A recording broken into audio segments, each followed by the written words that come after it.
2010ஆம் ஆண்டு. அப்போது திமுக ஆளுங்கட்சி, அம்மா அவர்கள் எதிர்க்கட்சி. ஒரு பெரிய மிரட்டல் விடுத்து அம்மா அவர்களுக்கு எதிராக மதுரை மாவட்டத்தில் பல இடங்களில் போஸ்டர் ஒட்டியிருந்தார்கள்.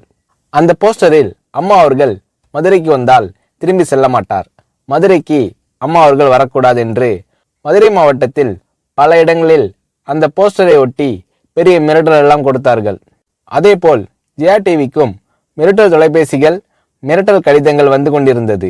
ஜெயா டிவியின் செய்தி பிரிவினர் இந்த மிரட்டல்களை பற்றியெல்லாம் தியாகத்தலைவி சின்னம்மா அவர்களிடம் சொல்லி அம்மா அவர்களின் கவனத்திற்கு கொண்டு சென்றார்கள்.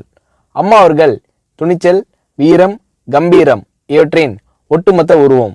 அதனால் புரட்சி தலைவி அம்மா அவர்கள், நான் மதுரைக்கு போய் தீருவேன், பொதுக்கூட்டத்தில் பேசியே தீருவேன், எது நடந்தாலும் எதிர்கொள்கிறேன் என்று சொல்கிறார்கள்.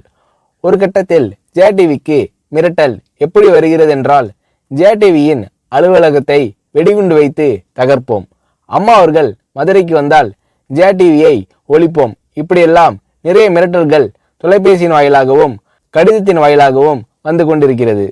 இந்த மிரட்டல்களை எல்லாம் கடந்து அம்மா அவர்கள் மதுரைக்கு சென்று பிரம்மாண்டமான பொதுக்கூட்டத்தில் லட்சக்கணக்கான மக்கள் மத்தியில் எழுச்சி உரையாற்றும் போது, ஒரு எதிர்க்கட்சியின் தலைவி என்ற முறையில் என்னை நீங்கள் மிரட்டுங்கள், ஒரு எதிர்க்கட்சியினை நான் நடத்துகிறேன் என்பதற்காக கழகத்தை மிரட்டுங்கள், ஜெயா டிவியை எதற்காக மிரட்டுகிறீர்கள், ஜெயா டிவியின் அலுவலகத்தை நீங்கள் தகர்ப்பீர்களா, ஜெயா டிவியை நீங்கள் ஒழித்து கட்டிவிடுவீர்களா, பார்க்கலாமா, ஜெயா டிவியை ஒழித்து கட்டிவிட்டால் என்னுடைய அரசியல் குரலை ஒழித்து விடலாம் என்று கனவு காணுகிறீர்களா, ஜெயா டிவி என் உயிருக்கும் மேலானது, நான் என்னுடைய உயிரை விட அதிகமாக நேசிப்பது, என்னுடைய அரசியல் கரமாக நான் போற்றி புகழ்வது, அதன் மேல் நீங்கள் கை வைப்பீர்களா, பார்க்கலாமா என்று எழுச்சி உரையாற்றினார் புரட்சி தலைவி அம்மா அவர்கள்.